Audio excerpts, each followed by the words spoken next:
we can begin, and it's a pleasure for me to introduce Professor Sven Dupré, who has this most beautiful title of Professor of History of Knowledge, and is actually a professor at the Freie University in Berlin, and he's also the director of a recently founded research group at the Max Planck Institute for the History of Science in Berlin. I think recently founded like this 1 year? 1 year ago. 1 year. His work is really very much at the exploration of the encounters of art, science, material culture in early modern Europe, a variety of different settings in early modern Europe. And I think Professor Dupré is one of these historians who can really easily move in between the history of art and the history of science, both in terms of the objects and in terms of the historiographical traditions, in a very fruitful ways. And I'll just give you a couple of titles of books that came out recently that might give you a sense of that, of the breadth of his work. One is Silent Messengers, the circulation of material objects of knowledge in early modern Low Countries. And the other one is From Earthbound to Satellite, Telescopes, Skills, and Networks. And I also know that he's working on a book on the cultures of optics in Renaissance Europe right now. And quite interestingly to me, is setting up an exhibition on alchemy and art, which would be of interest to some of you here especially, which will be, which actually will be staged in Düsseldorf. Yep. Next year? Or yeah, next year, 2014. So. Now the talk that we're going to hear today, I understand, is not related to any of these past projects, but is part of a new project. And so I guess we'll hear something about that larger project today. Thank you very much. Okay. Well, thank you, Massimo, for a generous introduction and for inviting me. It's really a pleasure to be able to escape the Berlin winter and to experience Californian summer. Let me just start. Having spent years of my youth laboring around the glass-making craft and having experimented with many fine and marvelous effects, I have now committed these findings to print with the greatest clarity I'm capable of and published them to the world in order to help and delight my fellow artisans. With these opening words, the Florentine alchemist Antonio Neri dedicated l'arte Vetraria to Antonio de' Medici. Published in 1612, it's the first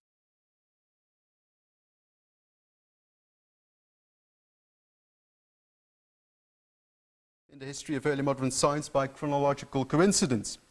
In 1609, Galileo turned his telescope to the heavens with lenses grinded and polished to perfection from pieces of mirror made from the very Venetian crystallo glass, whose production process Neri discussed in l'arte Vetraria. The book's fame is deserved, but for the wrong reason. Neri's first chapter discusses how to make crystallo glass, but not how to grind and polish a mirror or a telescope lens. So it has a marginal role at best in the dissemination of the material and optical knowledge of Galileo's telescope. More importantly, only the first chapter is about colorless crystallo glass. What about the other 6 chapters of Neri's book? Neri's l'arte Vetraria is indeed important to the history of early modern science and technology, but its real importance is only revealed if we take a step back and consider the book in the wider context of the Renaissance culture of glass and include writings on glass from the period preceding Neri's publication. These writings are often manuscript collections of recipes, such as the manuscript on the making of stained glass windows compiled in the late 14th century by Antonio da Pisa. One difference, obvious in a brief glance at the 2 texts on glassmaking, is the prominence of names and places that only occurs in Neri's book. Neri dedicated his book to Antonio de' Medici and mentioned the Casino di San Marco in Florence, where he practiced glassmaking. He equally prominently refers to Emmanuel Chimas who he calls a noble man of gentle spirit, who had a universal knowledge of the sciences, more than any man I met or knew in the Netherlands, and refers to Chimas' city of residence, Antwerp, as the place where he found and tested some of the recipes collected in his book. And we see here a portrait not of Emmanuel, but of Fernão Chimas, Emmanuel's uncle, which I will tell a bit more later. Today, I discuss Neri's Vitreous Pursuits to highlight the importance of the city for early modern science and technology. The city as a place of accumulation of goods, as a node of networks of artisans and merchants, in short, as a knowledge hub. This brings together several insights on the early modern city and its role in material and and knowledge production from different disciplines. Economic historians following Richard Goldthwait and historians of material culture, such as Evelyn Welsh, have argued that Renaissance urban centres, and Florence is a prime example, created the conditions for the accumulation of goods, leading to a new culture of consumption and collecting, in which the virtues of magnificence and splendour were redefined to rationalise the acquisitiveness of wealthy merchants. In this process of cultural change, driven by new forms of interaction between people and physical objects, Goldthwait proposes that the artist's social and intellectual status was elevated and that art was invented. Labour and social historians, followed by the historians of science and technology, Pamela Long, have argued that the idea of artisanal knowledge as something that can be possessed and therefore also protected, patented and traded first arose in the urban artisanal culture of the late medieval city. Most recently, Stefan van Dam and Antonello Romano have given a global dimension to the city as a site of the circulation of knowledge. Speaking of world cities, they characterize early modern cities as melting pots of various people and different cultures. Now, all this and more applies to Neri's Vitreous Pursuits in early 17th century Antwerp, then the most important commercial metropolis north of the Alps. Neri's Vitreous Pursuits were material and epistemic. They produced both chalcedony glasses and a natural philosophy of vitrification strongly embedded in a particular Paracelsian chemistry, itself strongly associated with the Netherlands. Global trade and domestic production, driven by monopolies attracting new artisans and merchants to the city, the emergence of a culture of collecting and consumption of art and luxury goods, in which objects were valued for the skill and knowledge invested in their production instead of the cost of the raw materials, and the definition of nature and art as products of both reading and experience came together in Neri's Vitreous Pursuits. So the structure of my lecture is as follows. First, I'll say a couple of words on the Chimas and the connections of this Portuguese merchant banker's family to Antwerp, followed by a brief description of their city palace and the collection it housed. This is presently the subject of a collaborative research project with Christine Guttler. And then in the second and longer part of my lecture, I address Neri's Vitreous Pursuits directly. I'll show how they relate to the alchemical laboratory in Chimas' palace and the à la façon de Venise glass workshops in nearby locations in Antwerp.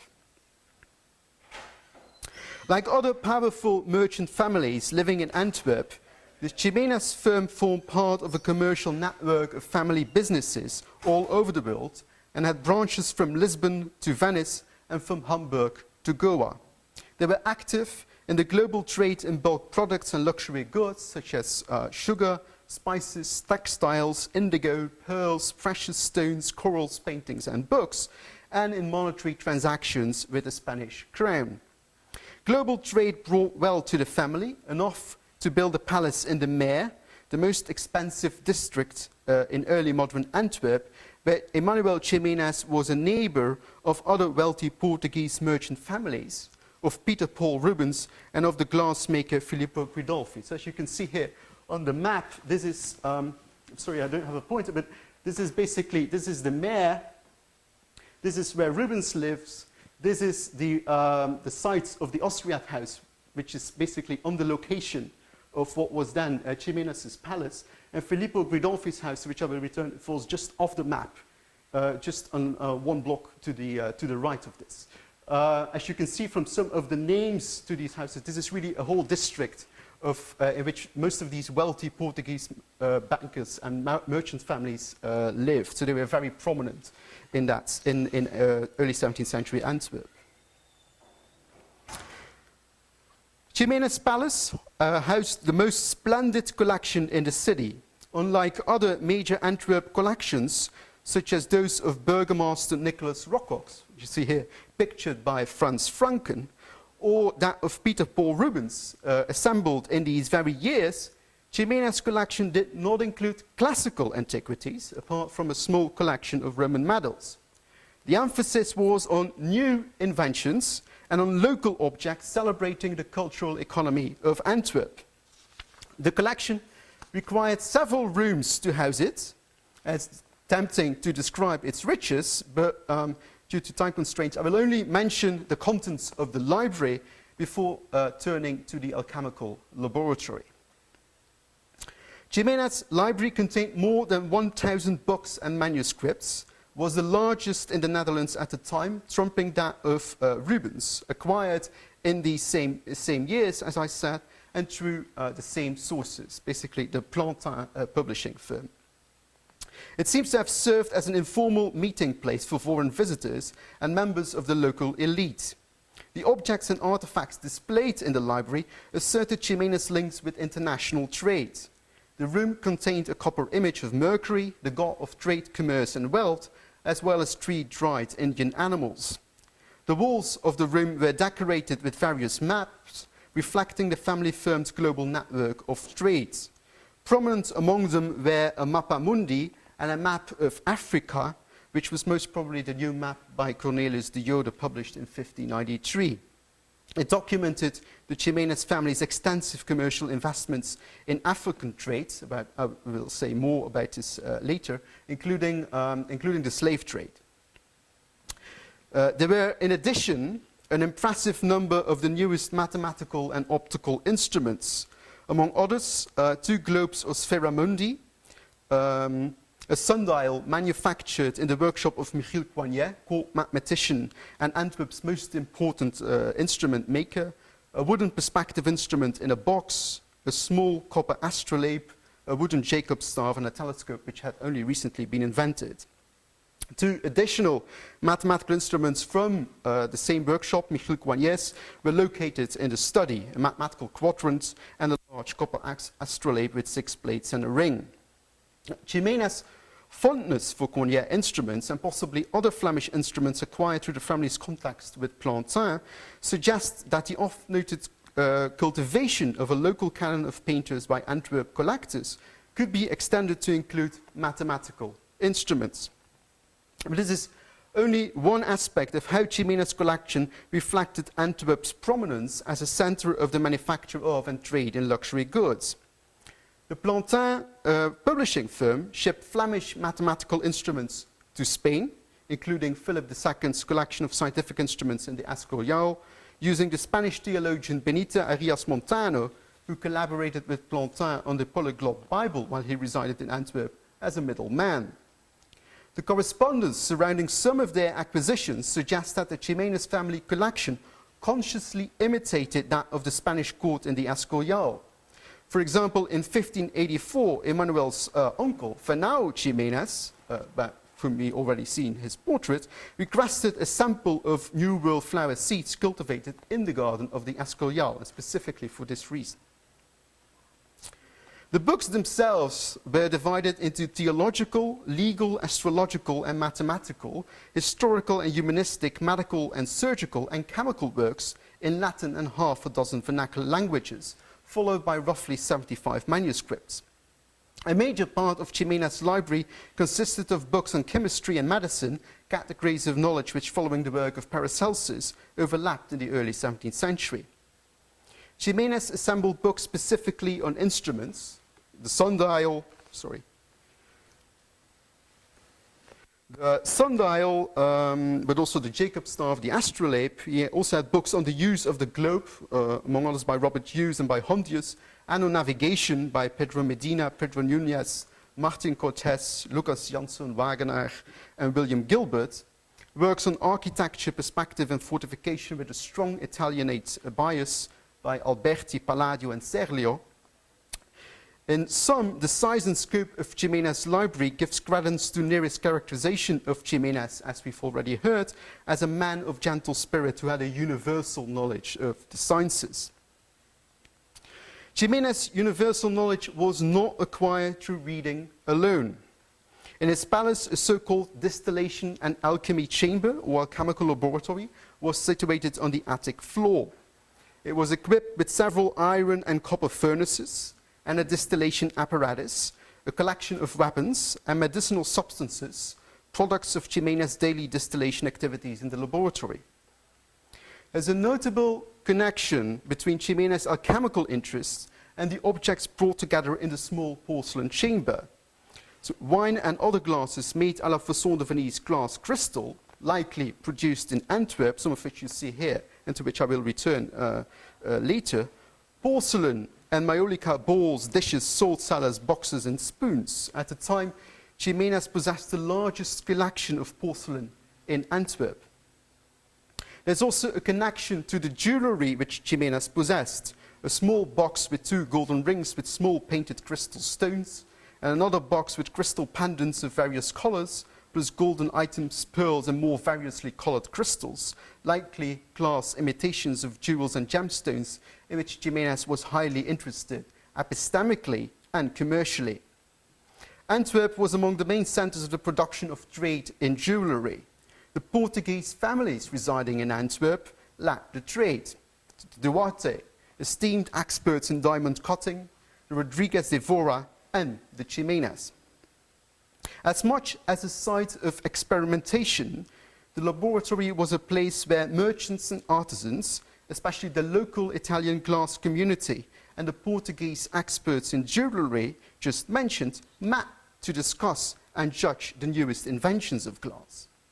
In L'Arte Vetraria, Neri explicitly refers to the laboratory as a site of gathering when he mentions that the Chalcedony glasses he made in Antwerp were admired by, quote, many Portuguese gentlemen well practiced in appraising jewels.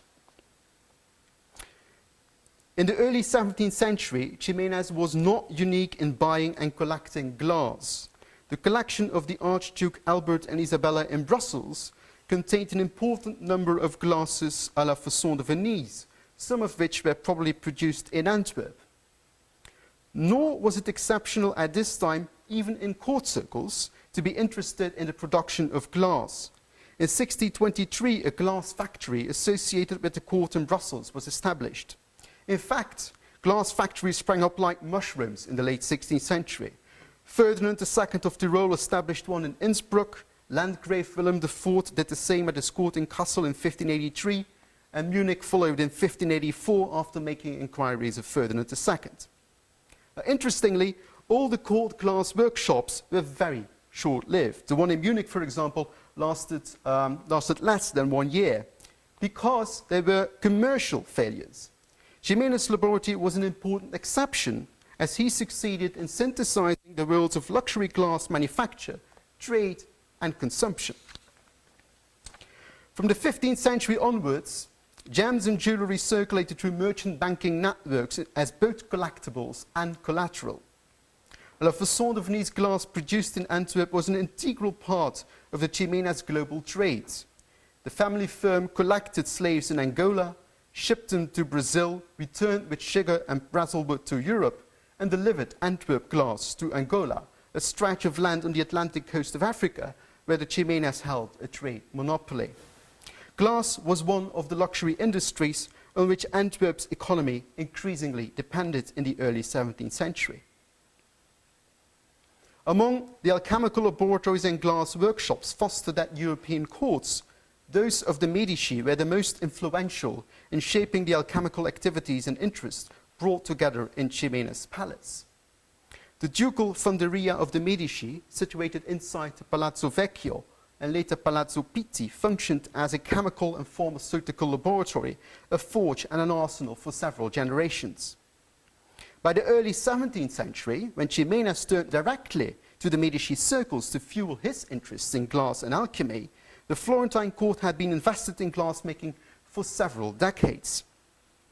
Francesco I de' Medici not only established the studio law, in which the Grand Duke was pictured as an alchemist, as we see here, you see that to the bottom right, next to other depictions of the invention and manufacture of glass, but also the Casino di San Marco was built by Bernardo Buontalenti, in which he housed the court workshops.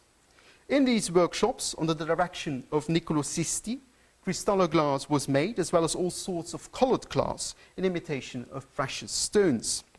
In 1598, Antonio de' Medici, son of Francesco I, came to live and work in the casino, and 3 years later, Neri joined him. In the same year, so talking about 1601, Neri and Chimenez met when Chimenez visited his sister Beatrice in Florence. From the very first moment they met, Chimenez was interested in a collaboration between friends and like-minded spirits, and after initial inquiries about the burning mirror, he invited Neri as his guest to his house. Chimenez hosted Neri in Antwerp between 1604 and 1611. During this period, the glass industry was flourishing under the direction of the Italian Filippo Gridolfi. As I mentioned earlier, the house of Filippo Gridolfi, known as the Glazenhuis, or the House of Glasses, was only 1 block away of Chimenez Palace. 1 block further down, around the corner on the Wapper, we find the house Antwerp's most famous painter, Peter Paul Rubens, returned to in 1608. So again, this on a modern day map now, this is basically Rubens' house. This is where the Osteriat house is, which you can there see what it looks like today. And Filippo Gridolfi is just 1 block further. It's over here, at the corner of what's today Otto-Venus Straat. So really all together there.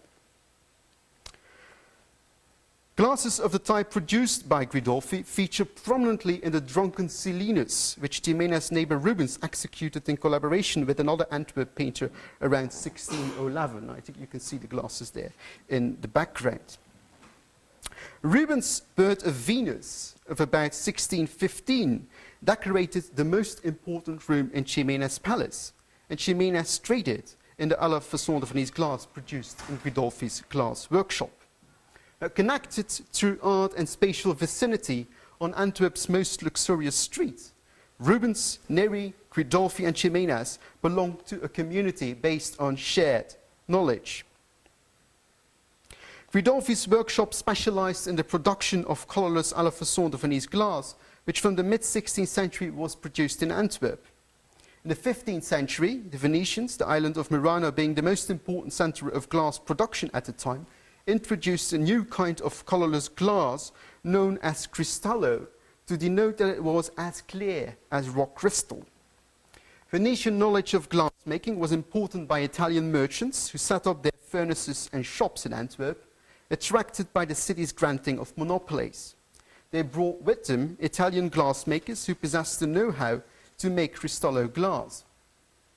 In this period, the city of Antwerp became synonymous with outstanding artisans excelling in different sorts of arts and crafts, and among those, contemporary chroniclers singled out the glassmakers who produced very beautiful glasses in the Venetian manner.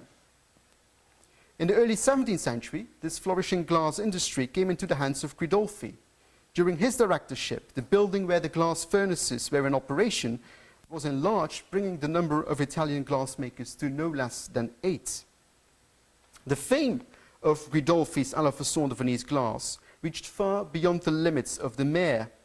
At the occasion of the joyous entry into Antwerp in 1600, the Habsburg rulers Albert and Isabella visited Gridolfi's house of glasses, which was clearly regarded as a meeting place, worthy of visitors from the highest court circles. Thanks to the intervention of Chimenez, Neri was allowed to observe the work in the à la façon de Venise glass factory of Chimenez's neighbor Gridolfi, and partly on the basis of his experience with Gridolfi's furnaces, Neri published L'Arte Vetraria in 1612 after his return to Italy. Now, what did Neri's book contain? And this is a later edition. Neri's Arte Vetraria consists of 7 books, of which only the first is devoted to the making of cristallo, so colorless glass. The other 6 books discuss several recipes for colored glass, in which the Medici, Neri and Chimas were all interested, especially those that imitated precious stones. Neri's book on glass is partly based on recipe collections for glass circulating in manuscript, such as the Montpellier manuscript Ricette per far vetri colorati e smalti d'ogni sorte avute Murano 1536, and various other anonymous collections circulating in Florence. However, Book 2 of L'Arte Vetraria on the production of chalcedony glasses and Book 5 on the imitation of gemstones and jewels show especially interesting variations with respect to earlier written sources and are related to Neri's own experience. The production of glass imitations of precious stones was understood in terms of the rivalry between art and nature. Already at the end of the 15th century, Marcantonio Sabellico marveled that there is no type of precious stone in existence that has not been imitated by the glass industry, a sweet contest between nature and man. Neri left no doubt about the winner of the contest. It is often said, he wrote, and it well seemed to be true, that art cannot match nature. However, experience in many things shows, and this is particularly true of colors in glass, that art not only challenges and matches nature, but by far exceeds and surpasses it. Chalcedony glasses held pride of place in this contest between art and nature. This glass was imitating not only chalcedony, but also other precious stones such as agates and oriental jaspers. It was produced by a technique based on the superimposing and fusion of layers of molten glass and resulted in a translucent white, grey or reddish-brown ground with swirls of other colors mixed in a random pattern throughout. Numerous recipes for chalcedony glass were circulating. Neri lists no fewer than 3 for the making of chalcedony glass, which, he writes, in beauty and allure of colors even surpass the exceptional beauty of oriental agate. One of which he claims to have tried when he was a guest in Chimas' house in Antwerp in January 1609. Neri had been interested in this glass before he came to Antwerp. In fact, the secrets of chalcedony glass might have been an important factor in Neri's move to Antwerp. Already in 1602, he asked Chimas for information on how chalcedony glass was made in Amsterdam, only to find out that it was superior in Italy. By the way, it took a while for Chimas to deliver the information to Neri because he had to communicate across the war zone dividing Antwerp and Amsterdam. In the end, he wrote to Martin Papenbroek, representative of a German merchant family who, like the Chimas, invested in both glassmaking and West African trade. The exceptional value, also in monetary terms, attached to chalcedony glass was due in part to the cost of the raw materials, but even more so to the laborious and difficult processes for its production. Merchants like the Chimas family took an intellectual interest in the decorative art objects in which they traded and which they collected. The shared expertise defined the community to which the Italian glassmakers and the Portuguese jewelers belonged. Neri's prominent naming of his patron and of the city, that is, of Chimas and Antwerp, underscored that Chimas' laboratory celebrated Antwerp's position as a center of the trade in luxury goods, in similar ways that Chimas' display of locally fabricated mathematical instruments in the library did. Neri's name and place dropping also underscores that the laboratory not only celebrated the city's economic prosperity, but also the community of expertise, a melting pot of Portuguese and Italian merchants, artisans, and artists gathered in and around Chimas' laboratory, underlying the city's continued wealth. Imitating the Medici's long-standing interest in the making of porcelain and the imitation of precious stones in colored glass, Chimas invested in knowledge-intensive, locally produced imitations of foreign natural and artificial objects. This knowledge of glassmaking and of the imitation of precious stones was thought of as alchemical at the time. one of the drawings in an early 16th century Antwerp manuscript carrying the title Die manieren van ovens te maken om kleuren te bakken van alle soorten en hoe men ze bakken zal. I'll translate that for you. So the manner of making furnaces to bake colors of all kinds and how to bake them. So this manuscript nicely illustrates how techniques for coloring glass were similar to those common in alchemy. The sketch here to the right accompanies a recipe for the production of silver stain. Silver stain is applied to uncolored glass to produce a yellow, lemon to orange-brown effect and to give, for example, light blue glass a green hue. The recipe in the manuscript concerns the precipitation of silver in order to produce a silver salt by means of a combination of acids. The drawing shows vessels used for distilling acid water, which is subsequently used to produce the silver salt. After a series of distilling and heating operations, a black residue remains, which the author of the manuscript describes as gold. Similarly, the way in which Neri and Chimenez describe the visual appearance of Chalcedony glass hints at its alchemical connotations. Chalcedony glass is described as dichroistic, and this refers to the varied response of Chalcedony glass to transmitted and reflected light, following a distinction between two types of light made in optical theory, which artists like Lorenzo Ghiberti transferred to the assessments of jewels. In reflected light, the glass will show a variegated swirl of colors, while in transmitted light, it appears, in Neri's words, red as fire. Indeed, it displays a fiery orangish red or yellow color. Chimenez had a long-standing epistemic and commercial interest in this glass. Even before Neri's arrival in Antwerp, Chimenez had expressed a wish to learn how to make this yellow-colored glass, because, as Chimenez explained to Neri, on the west coast of Africa, they, quote, love it more than gold. Now, this quote is from the correspondence between Neri and Chimenez, which was only interrupted by Neri's 8-year visit to Antwerp. The letters give an insight in the culture of alchemical knowledge exchanged and shared between Antwerp and Florence. Not only letters changed hands, materials and glass traveled back and forth, were collected and investigated, triggering more questions and exchanges of knowledge. The first reference to glass other than burning mirrors comes more than a year after the correspondence started on the 31st of October 1602. It thanks Neri for the glasses, which really are very beautiful. Occasionally, the transfer of glass was less successful. On the 1st of July 1603, Chimenez reported that the Chalcedony glass, with which Chimenez wished to amaze the glassmakers and goldsmiths in Antwerp, had much to his regret not been included with the letter. Occasionally, the letters offer us a glimpse inside Chimenez's laboratory. The laboratory was operated with the help of an assistant. In 1602, Chimenez complained to Neri that the lack of such an assistant meant that for him alchemy was temporarily only the work of the mind, not of the hand. The letters also reveal that Chimenez and his assistant were directly involved in glass-making practices. On the 26th of October 1601, Chimenez reported to Neri that, quote, I also have the touch to extract the salt of the bean plant for crystalline glasses.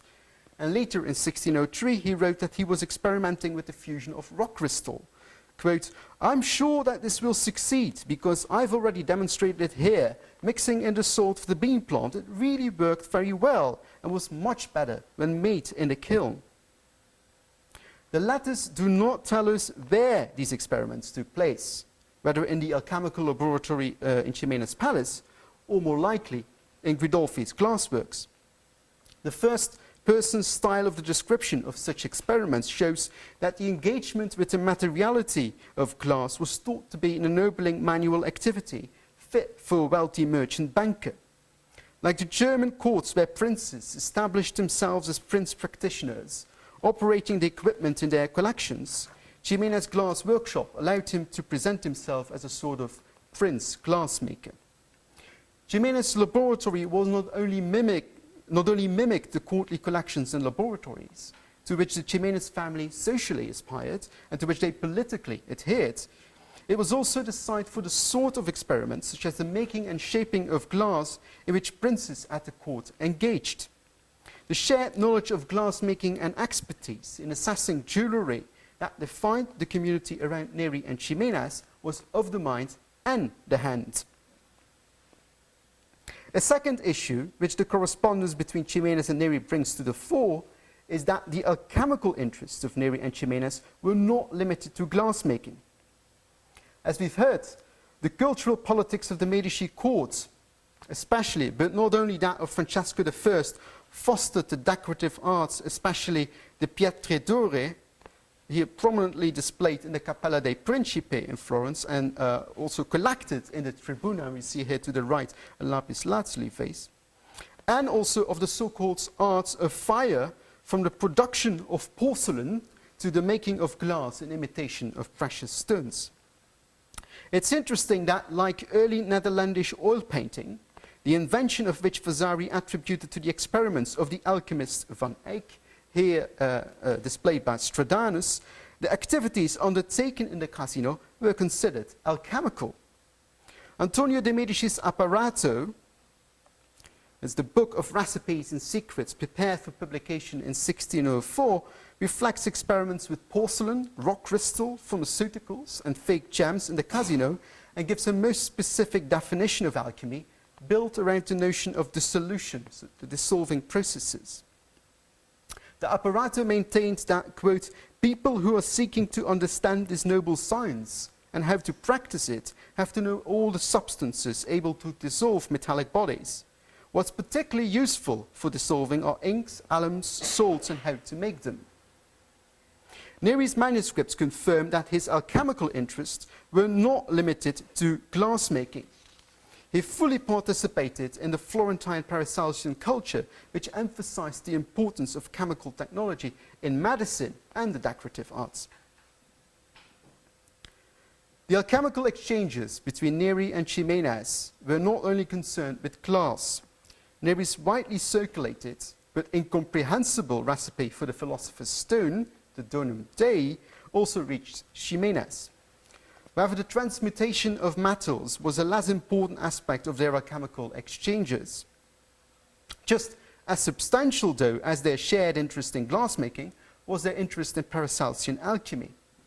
Chimenas was especially interested in the chemical preparation of pharmaceuticals, a practice central to Paracelsus' medical doctrines. Unlike his interest in glassmaking, which was commercially inspired, his interest was fueled by more domestic concerns. Chimenas was searching for medicine to treat his wife's illness, and also asked Neri to treat his sick brother. In a letter dated 21st February 1608, Neri, then in Antwerp, tells a friend that he prepared medicines by means of chemical operations, curing sickness in accordance with Paracelsian doctrine, and this, in Neri's words, to the great astonishment of Antwerp. Moreover, Neri's manuscripts in Chimenas' library, a herbarium and a book on chemistry and medicine, are also evidence of shared interest in Paracelsian alchemy and medicine. But this is not about Florentine alchemical court culture important to Antwerp. Chimenas participated in a Paracelsian culture in Antwerp itself. Rubens' theoretical notebooks, here to the left, show an interest in Paracelsus. Rubens' copy of Quintin Metze's Paracelsus figures in painted collections, a genre invented in Antwerp. And you can see it there in the middle on this detail of a cabinet by Cornelis van der Geest. Otto van Veen, Rubens' master, in his enigmatic Physicae et Theologiae Conclusiones, referred to the Paracelsian tria prima of sulfur, salt, and mercury, the basic elements of the universe and of man, to prove the threefold nature and divinity of man.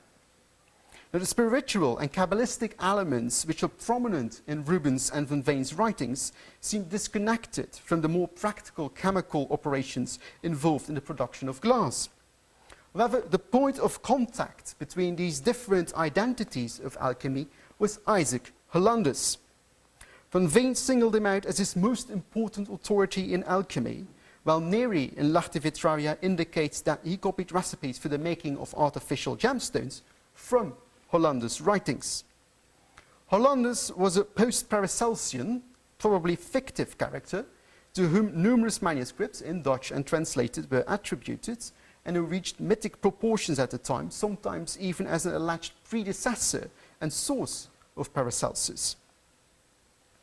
Beyond single recipes for the making of artificial gemstones, reading the Opera Mineralia of Isaac Hollandus would have reinforced for Neri the similarities between glass and minerals, which he notes in the preface of L'Arte Vetraria. Glass was made by art, imitating the processes of nature, while the formation of minerals was likened to the processes of glassmaking. In fact, it's in the context of the imitation of precious stones discussed in Book 5 of Arte Vetraria that the connection between alchemy and glass is made most prominent. Neri wrote, "There are many who attribute the invention of glass, and perhaps with some reason, to the alchemists. Wanting to imitate jewels, they discovered glass. This may not be too far from the truth, as I show clearly in Book 5 of the present work, methods of imitating all the jewels in which I describe the vitrification of stones that in and of themselves could never be melted or fused." Beyond single recipes, the writings of Isaac Hollandus, especially his Opera Mineralia, which was listed in the library of Chimas, confronted Neri with a natural philosophy of vitrification. Although Hollandus' writings circulated in the Florentine circles of Antonio de Medici, it is more likely, given the consequence he was accorded in Antwerp, that it was there that Hollandus became as important as he did to Neri.